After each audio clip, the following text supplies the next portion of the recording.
India के independence day पे परसों ये डॉक्यूमेंट्री रिलीज की है। ऑपरेशन सिंदूर की जो शुरुआत हुई वो रात को 0105 पर हुई।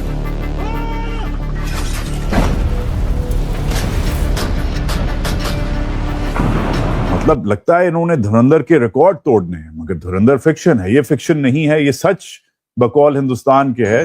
अस्सलाम वालेकुम दोस्तों, इस वक्त 5:15 बजे का टाइम है और इंडिया ने हमला कर चुका है फैसल टाउन का। ये वाक़या लाहौर नूर खान बेस में आगे गिरे। गोलाड़ी एयरबेस सक्कर एयरपोर्ट की साइड किराना पारी बेसा थाना बोला खानारी सरगोदा कैंट के अंदर Sukkur airport Jacobabad airport Rawalpindi cricket stadium रहीमा खंबे मस्जिद तैयबा मरकज उमरकरा के अंदर घर के ऊपर खड़ा हूँ। ये सामने अभी धमाका हुआ है, अभी इसके दरवाजे टूट गए, ये देखें कैसे शीशे और अलमारियां, इसकी विंडोज वगैरह सारी।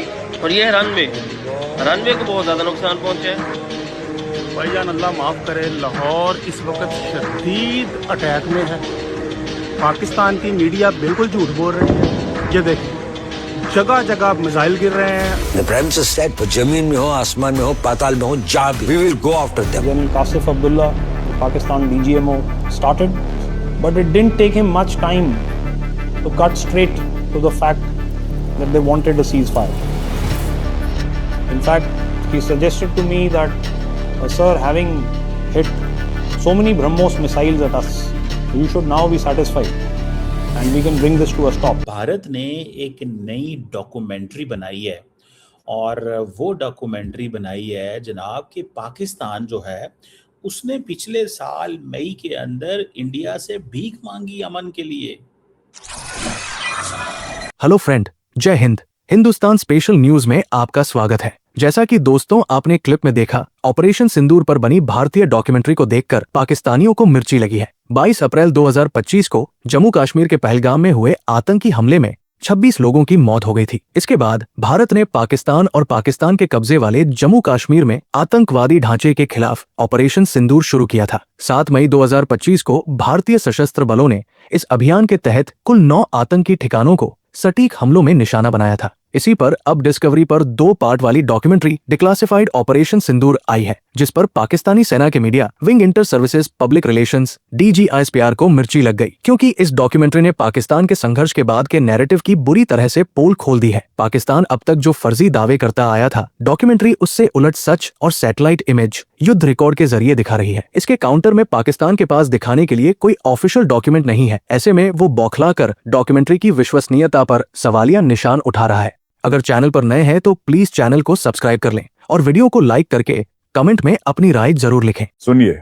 In the morning, I got a message from the Pakistan DGMO.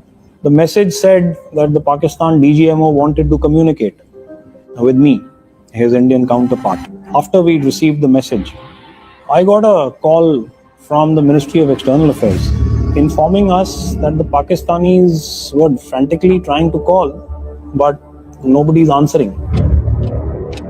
And I eventually spoke to him at 3:30 in the afternoon.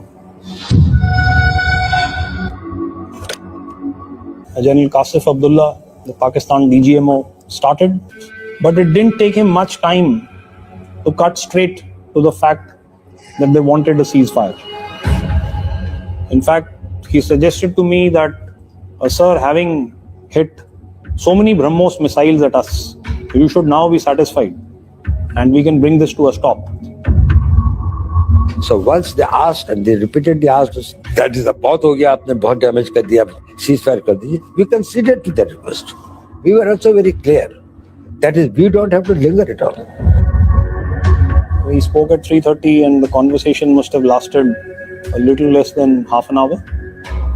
And we both agreed that starting 5:30 in the evening, we would cease hostilities.